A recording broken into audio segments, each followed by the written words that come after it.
7h-10h sur Radio Courtoisie, suivez la ligne droite. Bonjour Thierry Mariani. Bonjour.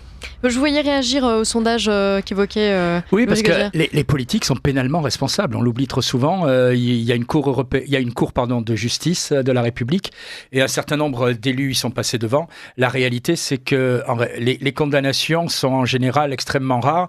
Ou je prends l'exemple le plus caricatural, c'était Madame Lagarde qui avait été jugée, c'était l'affaire Tapie, etc. Responsable, mais qui n'avait pas eu de sanction. Voilà, sans sanction.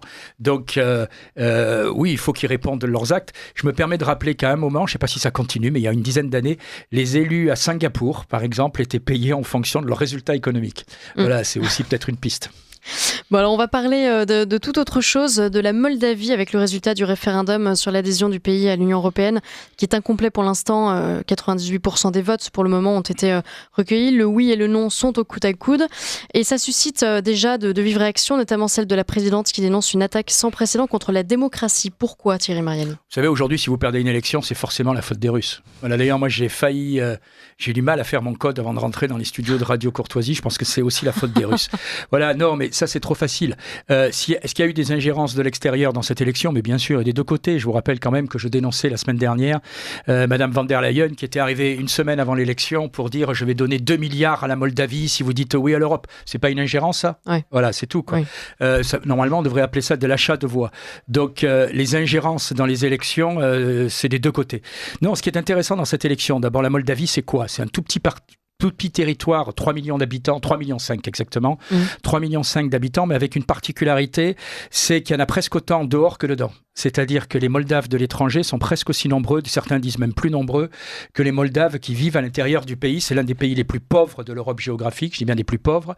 Et quand vous allez visiter la Moldavie en dehors de la capitale, très souvent dans les villages, vous trouvez les babouchkas, les grands-parents qui gardent les petits-enfants, alors que les parents travaillent pour les hommes souvent en Russie ou dans d'autres pays, et pour les femmes en Italie ou dans d'autres pays. Voilà. Ouais. Et donc, qu'est-ce qui s'est passé à cette élection ? C'est un pays qui est coincé entre l'Ukraine et la Roumanie, puisque l'essentiel du pays avant était roumain. Et d'ailleurs, la langue parlée est le roumain. A priori, le référendum pour le oui sera gagné, mais je dis gagné très mal. Pourquoi ? Parce que jusqu'à cette nuit, le non était largement en tête. Ouais. C'est-à-dire que c'était les électeurs qui vivaient réellement en Moldavie. Et comme dans beaucoup de pays, les électeurs qui vivent à l'étranger peuvent aussi voter. Sauf qu'en France, de mémoire, il y a en gros 1,3 million ou 1,5 million électeurs vivant à l'étranger. En Moldavie, le nombre est bien plus important. Et donc, les électeurs qui vivent à l'étranger vont inverser le résultat. Juste avant de rentrer dans votre studio, on me disait 800 voix d'avance, le oui est passé devant. C'est-à-dire que le résultat de ce référendum qui devait être, dans les rêves de Madame von der Leyen, un immense plébiscite pour l'Europe qui a mené la joie et le bonheur. En réalité, ce pauvre pays, je dis pauvre dans tous les sens du terme, parce que va sortir plus fracturé que jamais, parce qu'imaginez un référendum ou imaginez une élection présidentielle où, par exemple, les Français de France diraient « on ne veut plus de Macron » et les Français de l'étranger feraient changer le résultat en disant « nous, on aime bien Macron, mais on habite à des milliers de kilomètres ». C'est exactement ce qui est en train de se passer. D'autre part, la présidente, Madame Maria Sandu, formée comme beaucoup d'élites dans ces pays aux États-Unis. Donc j'entendais la Fondation Soros juste avant. Je pense qu'elle les connaît bien mieux que vous et moi. Eh bien, la présidente qui devait être réélue triomphalement au premier tour, visiblement sera probablement élue, mais au second tour. Et donc tout ça est en réalité une immense baffe pour l'Europe. Alors oui, le référendum va être gagné avec une participation très faible, avec je le répète, un chiffre très bas, un écart très bas, et c'est une nouvelle gifle pour l'Europe. Comment interpréter ce résultat ? La Moldavie, c'est un pays qui est entre les deux zones. C'est un peu comme l'était l'Ukraine avant la guerre. Et les gens n'ont pas vraiment envie de choisir. Il y a plusieurs communautés. Ce pays va ressortir plus divisé que jamais à cause de cette manœuvre, même si certains vont nous expliquer que le oui a gagné et que les méchants Russes ont empêché le résultat d'être, j'allais dire, pléthorique. Thierry Mariani, un autre sujet dont on parlait la semaine dernière, les députés européens ont choisi les 3 finalistes du prix Sakharov pour la liberté de l'esprit 2024.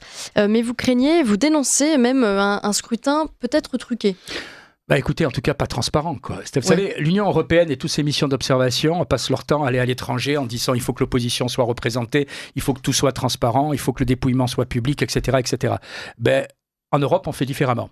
Soyons honnêtes, est-ce que quand on a présenté la candidature d'Elon Musk, on espérait gagner ? On savait très bien qu'on perdrait, mais on espérait être dans les 3 derniers finalistes. Pourquoi ? Parce que quand vous êtes dans les 3 derniers finalistes, le candidat est invité au Parlement européen, peut s'exprimer devant le Parlement européen. Voilà, c'eût été quand même un grand moment si on avait eu Elon Musk s'adressant au Parlement européen. C'était notre objectif. Même si on est dans l'opposition, je vous rappelle qu'on y était arrivé déjà une fois avec Monseigneur Najib. On avait travaillé avec plusieurs groupes politiques, avec l'association SOS Chrétiens d'Orient, et on avait réussi à faire en sorte qu'il soit Monseigneur Najib dans les 3 derniers candidats. Et il avait perdu, mais ça lui avait permis d'avoir une certaine aura, de se parler devant le Parlement européen. Pourquoi on dit que cette élection est très bizarre ? Parce qu'en réalité, il y a eu un vote, mais on ne connaît pas le résultat. On nous a expliqué, c'est très étrange, que finalement, voilà les 3 élus. Quand on dit mais de combien on a perdu, etc. Ah, on ne sait pas, on ne peut pas vous le dire, c'est secret. Non, mais c'est l'Europe, attendez, c'est pas une blague. D'autre part, pour le dépouillement, on avait il y avait 2 urnes, et on avait un assesseur dans l'un des bureaux et aucun assesseur dans l'autre des bureaux. Et dans le bureau, on avait un assesseur, c'était un Espagnol, Monsieur Terch. Celui-ci nous a dit qu'on était en 3e position assez largement, et mathématiquement, on aurait dû être en 3e position quand on fait l'équilibre des bureaux. Donc, est-ce que j'ai la preuve qu'ils ont truqué ? Non. Est-ce que j'en suis convaincu ? Oui. Voilà, comme disait l'autre, j'ai aucune preuve et aucun doute. Voilà, c'est quand même énorme. C'est-à-dire que ce Parlement, au plus je le découvre, au plus je me dis ils osent tout. Ils osent tout, c'est-à-dire, voilà, vous aurez un prix Sakharov, on n'aurait pas gagné, mais je pense que normalement, à la loyale, Elon Musk aurait pu être 3e. On aurait pu avoir, je répète, un grand moment de démocratie. Eh bien non, voilà, on a perdu, on ne sait pas le résultat, on ne sait pas comment ça s'est dépouillé. C'est bienvenue, c'est l'Union européenne. Ouais, c'est un peu lunaire tout ça. Autre événement, la semaine dernière, Volodymyr Zelensky s'est rendu à Bruxelles pour y présenter son plan de victoire. Comment ça s'est passé ? Il a rencontré que les chefs de délégation et d'autre part, il a rencontré les grands créanciers. Voilà. Il y a quand même un immense frémissement au niveau de Bruxelles et au niveau de certains. Dans 15 jours, on attend un résultat qui aura plus d'influence qu'un cornet de McDonald's, comme aurait dit un certain Donald. Et moi, j'avais l'impression, vous savez, de celui qui va vite faire le tour, j'allais dire, de ses donateurs avant qu'ils changent d'avis, quoi. Et en réalité, on voit le plan de la victoire, c'est n'importe quoi. Je veux dire, pardonnez-moi, quoi. Je veux dire, le plan de la victoire, c'est les autres démissionnent, arrêtent, nous rendent les territoires et payent des réparations et on a gagné. Ça fait plaisir à Bruxelles. Et donc, pour moi, c'est une tentative désespérée de M. Zelensky de ramasser encore quelques milliards. Je vous rappelle que mardi ou mercredi, puisqu'on a la session de Strasbourg, va commencer tout à l'heure en soirée, on doit voter une nouvelle dotation de 40 milliards de dollars ou d'euros, je m'y perds, excusez-moi par moment. Mais enfin, quoi qu'il arrive, ça fait quand même cher. Et je vous rappelle accessoirement que dans cette dotation de 40 milliards, la France doit en payer 18,6, c'est-à-dire 40, ça fait en gros, calcul 6, ça doit faire 7 milliards en gros, 6 milliards 5. Donc, ce sera un vote très important. Et il venait un peu s'assurer que les gens payeraient, et on le comprend parce qu'après, il risque d'avoir des problèmes. Dernier point, je le dis tout de suite, ce vote, c'est pas pour payer des armements, c'est pas pour aider l'armée, c'est parce que l'Ukraine est en faillite et qu'en réalité, on demande aux États de donner de l'argent pour payer, ça a été dit d'ailleurs par le commissaire, j'ai mis ça sur Twitter, son interview, pour payer les hôpitaux, les fonctionnaires ukrainiens. Voilà. Donc, bien sûr, je voterai contre. Thierry Magnier, il y a une photo de Jordan Bardella serrant la main du président ukrainien sous les yeux et le sourire de Valérie Hayé qui a fait beaucoup jaser sur les réseaux sociaux, sur X en particulier. Qu'est-ce que vous en pensez de cette photo ? Non, alors il y en a qui m'ont dit... Moi, je pense que Jordan a eu raison d'aller à ce repas. Pourquoi ? Parce que d'abord, c'était un repas, que les choses soient claires, avec les 8 présidents de groupe. Et c'eût été une erreur de ne pas y aller. Oui.